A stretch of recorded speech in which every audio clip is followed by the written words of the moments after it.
Well, good morning on this chilly Sunday. Welcome, whether you're here in person or whether you're in a puffy jacket outside or worshiping at home.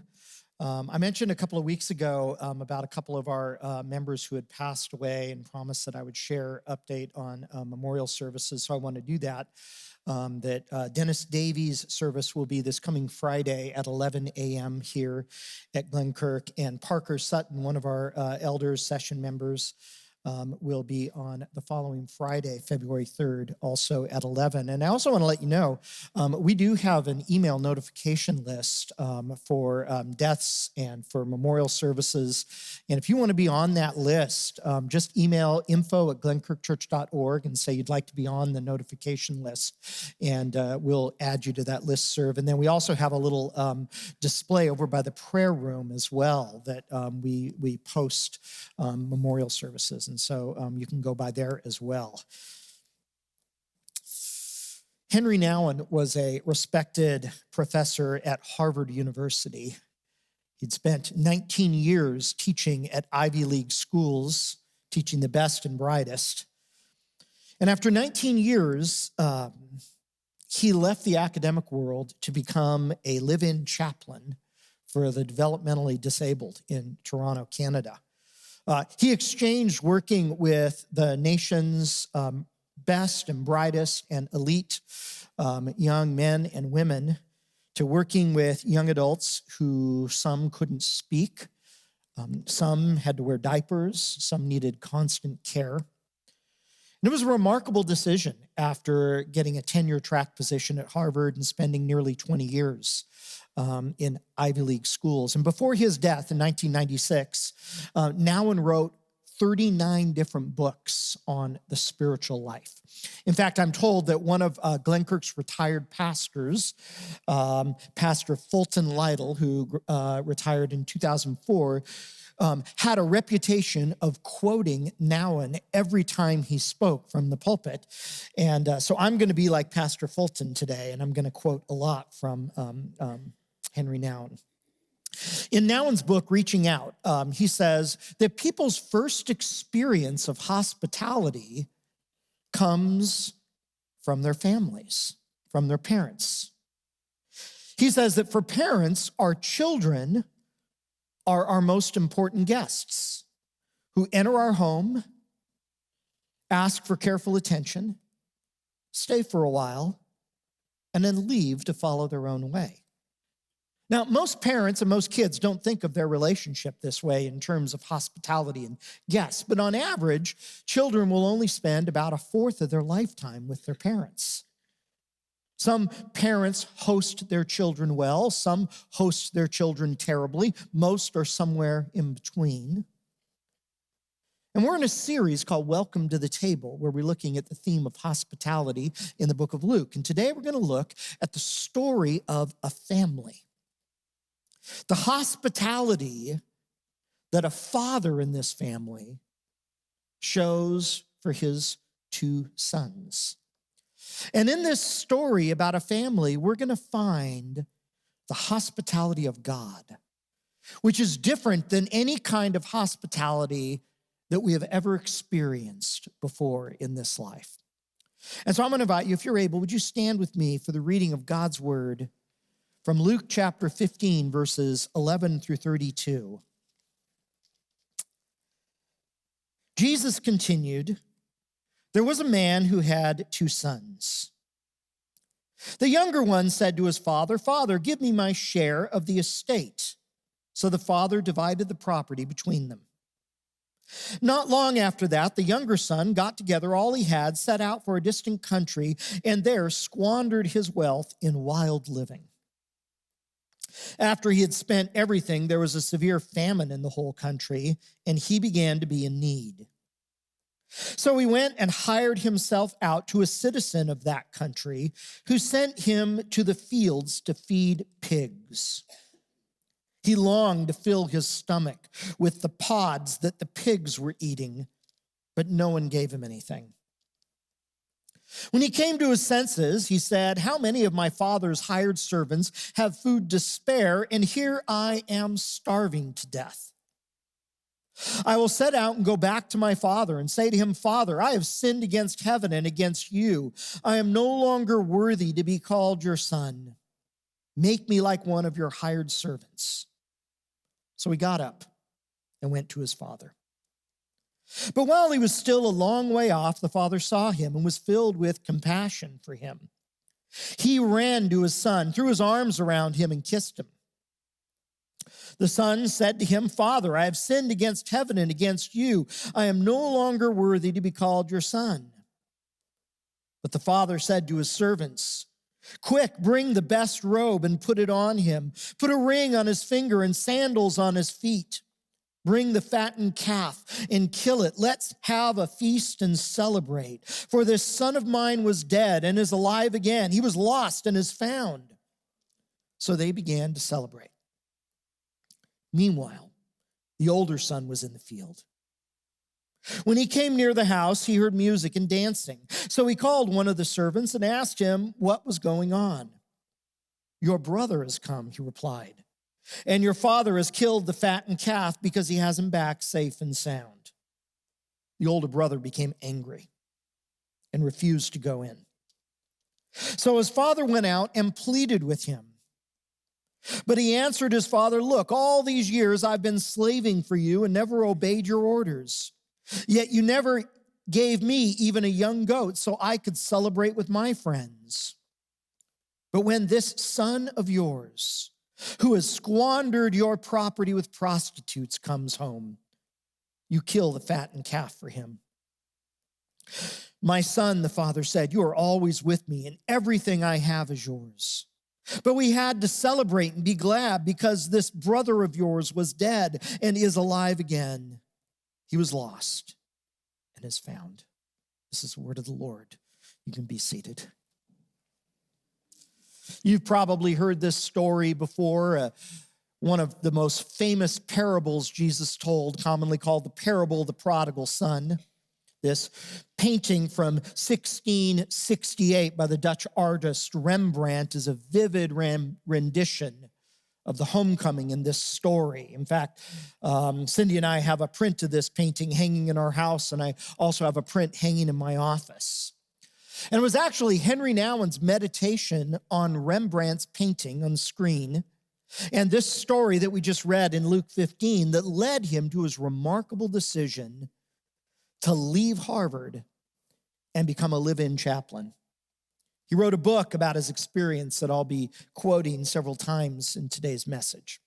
But first, let me set up the context for Luke 15. Luke 15 opens with some religious leaders criticizing Jesus for his habit of welcoming sinners to the table. And Jesus responds to their criticism by telling three stories in this chapter.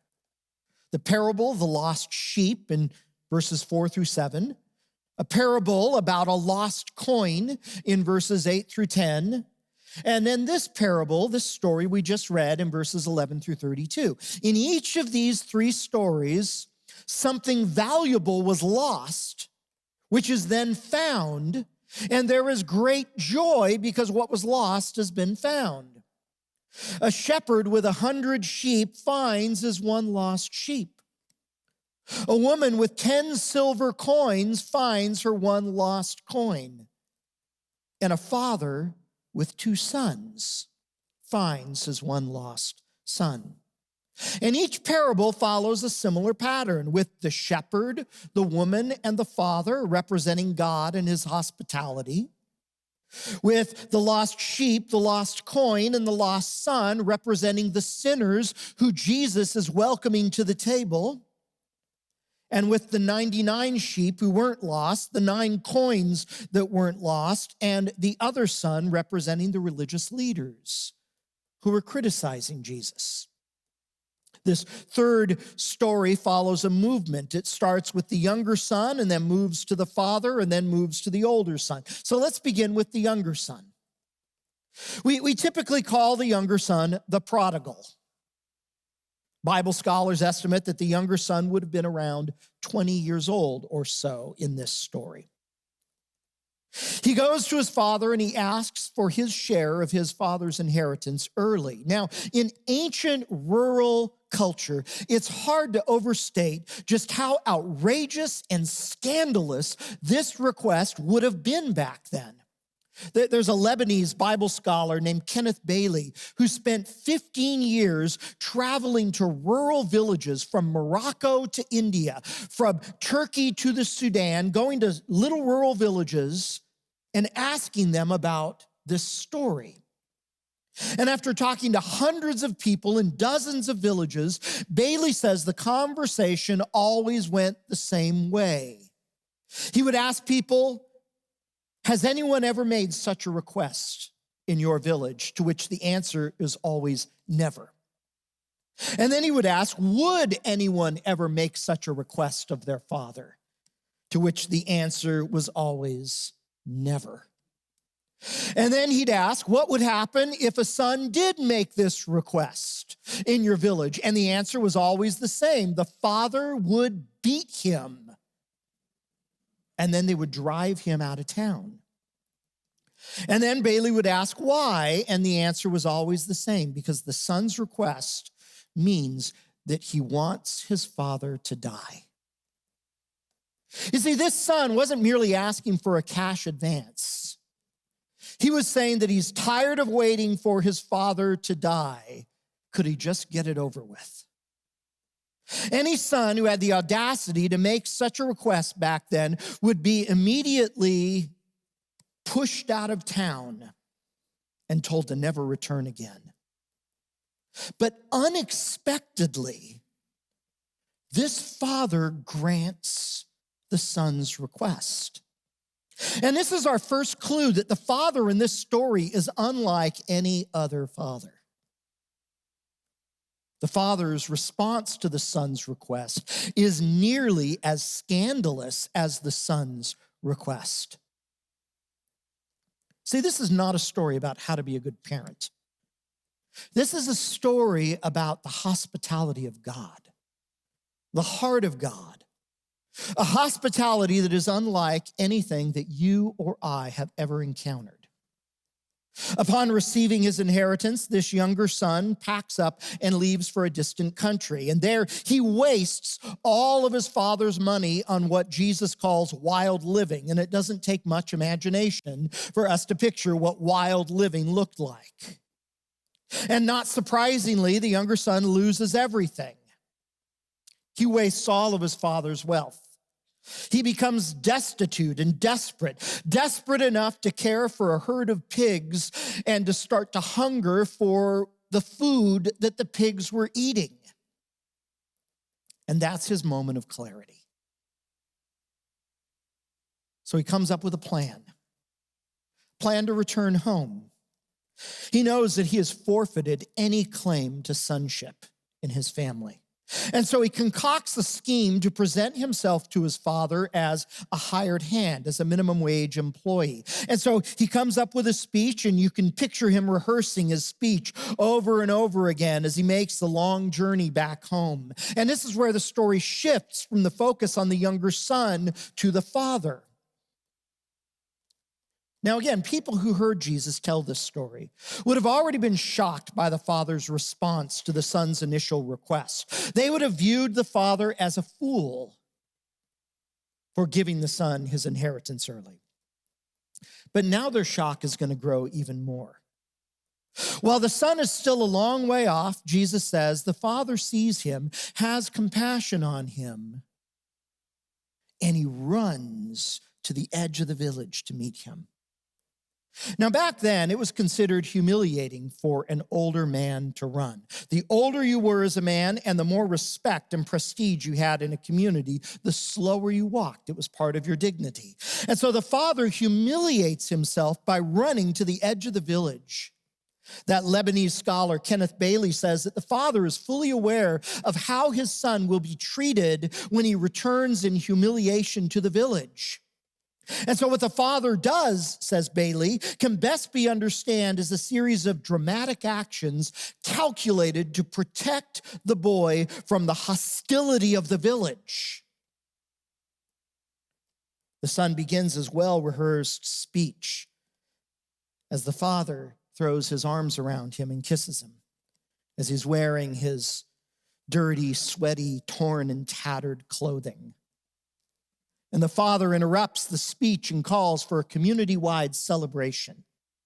The sandals, the robe, and the ring all represent this son's restoration to his position as a son. The father receives him not as a hired hand, not on a probationary status, not on let's just see how it goes, but he receives him as a full-fledged son.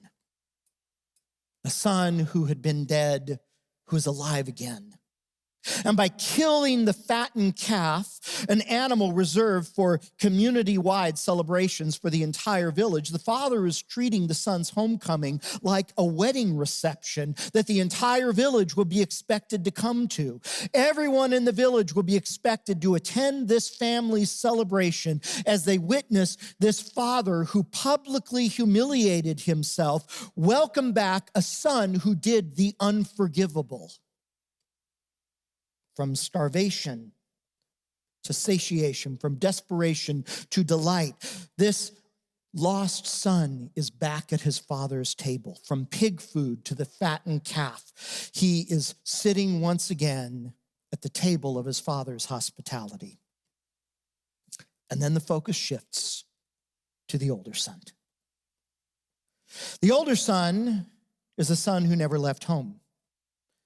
Jesus says that he was in the field, presumably working the field, as good and faithful sons were expected to do. While the younger son was wasting the father's estate, the older son was preserving the father's estate by working in the field.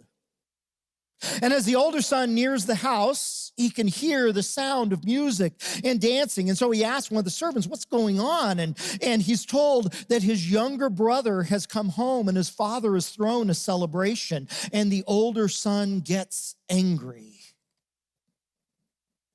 He stays outside the house. He refuses to go inside and take his place at the father's table. I love the way Henry Nouwen describes the older son. Let me read this extended quote. The older son did all the right things. He was obedient, dutiful, law-abiding, and hardworking. People respected him, admired him, praised him, and likely considered him a model son. Outwardly, the elder son was faultless. But when confronted by his father's joy at the return of his brother, a dark power erupts in him and boils to the surface. Suddenly, there becomes glaringly visible a resentful, proud, unkind, selfish person, one who has been deeply hidden all these years. He refuses to go inside. So yet again, this father humiliates himself by coming outside to publicly plead for the older son to come in and take his seat at the father's table. In that culture, fathers don't plead with their sons. The older son complains that his father has never celebrated him. And notice in verse 30 of our reading, the older brother can't even bring himself to call the older son his brother. He calls him, this son of yours, no brother of mine. But the father doesn't get angry. His words are words of love. He says, son, you are always with me, and everything I have is yours.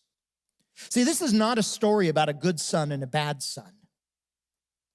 The good character in this story is the father who shows the same love to both sons. And then Jesus ends without telling us what happened.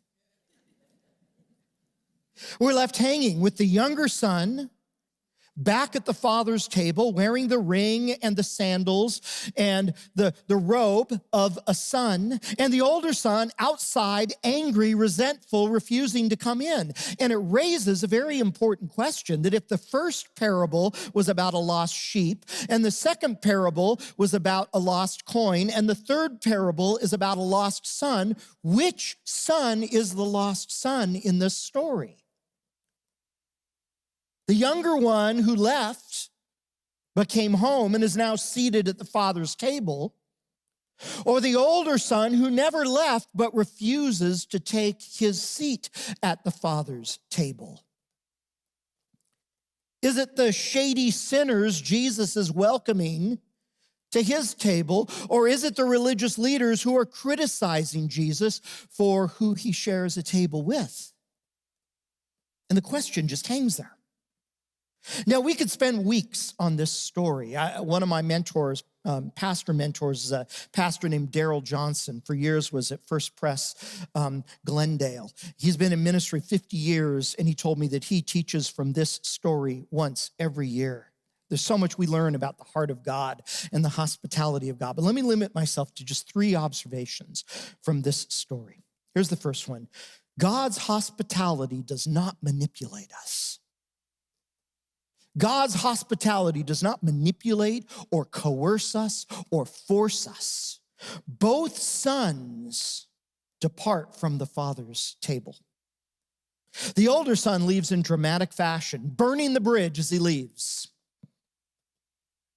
The older son departs inwardly, even as he continued to act the part of the dutiful, obedient son. And it took the younger son's homecoming to reveal that the older son had left the Father's table a long time ago, which is why he refuses to come inside. God does not coerce us to come to his table or to stay at his table. He doesn't force the younger son to stay, and he doesn't force the older son to come inside.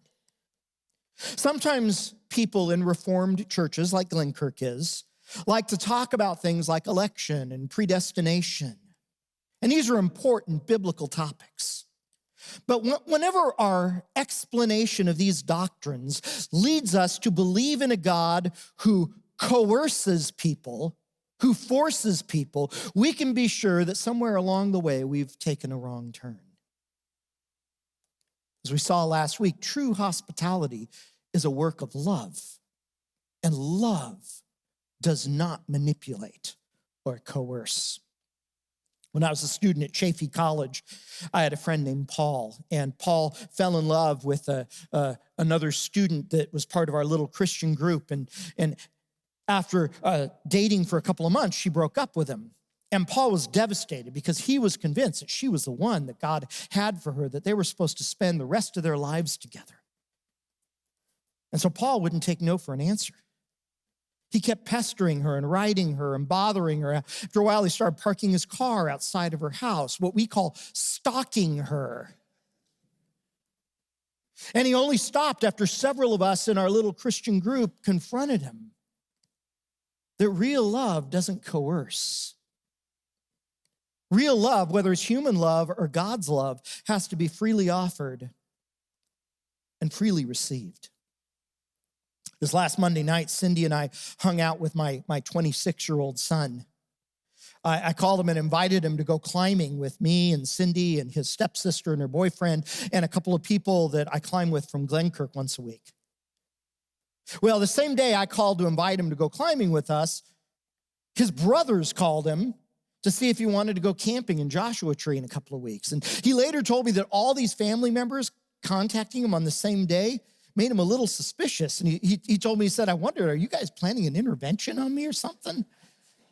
And being the suspicious father, I said, why would you need an intervention?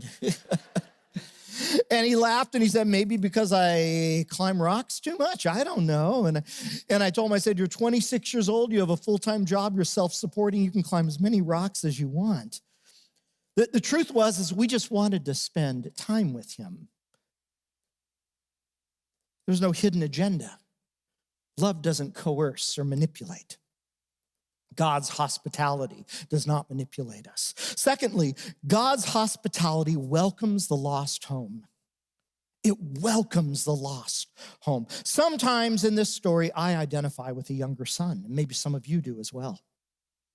The one who rejects his father's love, who leaves his father's house, who burns the bridge and leaves in dramatic fashion. I've been that guy in my life. You know, one of the blessings and the burdens of being a pastor is that people tell you stuff in confidence that they've done that you'll never repeat to another person. things that they've done that they're ashamed of, that have left wreckage in their lives, things that I'll take to the grave with me. Many of us have been the younger son in this story.